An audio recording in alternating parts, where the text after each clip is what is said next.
of the Harbin skull, and first impression is just the sheer size of it. It's enormous, very big. It's bigger than Petrolona, bigger than Bodo on a look at it now. Extremely broad across the base. So looking at the face first of all, yes, it's a very wide face, but it's not a very deep face.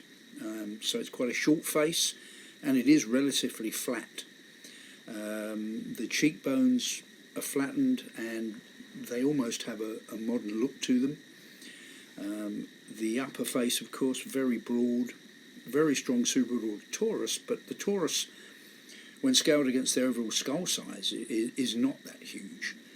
Quite a deep nasal root. And again, if we look at the side view of the skull, the face is quite retracted. It's not as projecting as we would find in a Neanderthal or in Broken Hill or in Petrolona, on my view. The nose is extremely broad but not very high.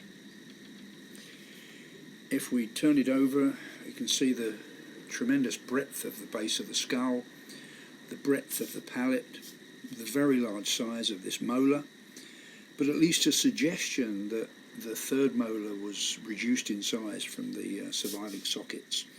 The cranial base looks very flat. This whole area is flattened. But when we move to the occipital bone, we can see that there is not a strongly bordering occipital torus of the kind we might find in Broken Hill or Petrolona, the big Heidelbergensis skulls.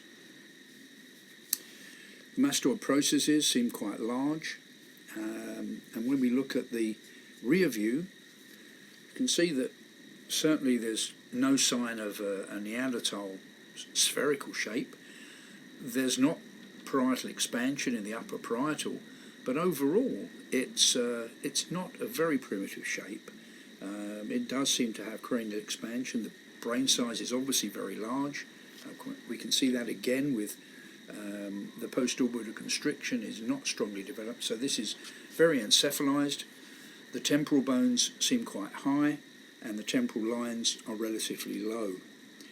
There seems to be no special sign of keeling, slight depression in the midline here, and overall, for the size of the skull, it's a very weakly developed occipital torus, and this is not at all what you'd expect. If this was a Heidelbergensis skull, I would expect there to be a much stronger occipital torus and a highly angled occipital bone. So overall, almost a more sapiens look to the rear of the skull in rear view, but certainly very long and low, but with a retracted face. So a new mix of characteristics that we haven't seen before in a fossil human from anywhere, and very surprising in something that's from northeast China.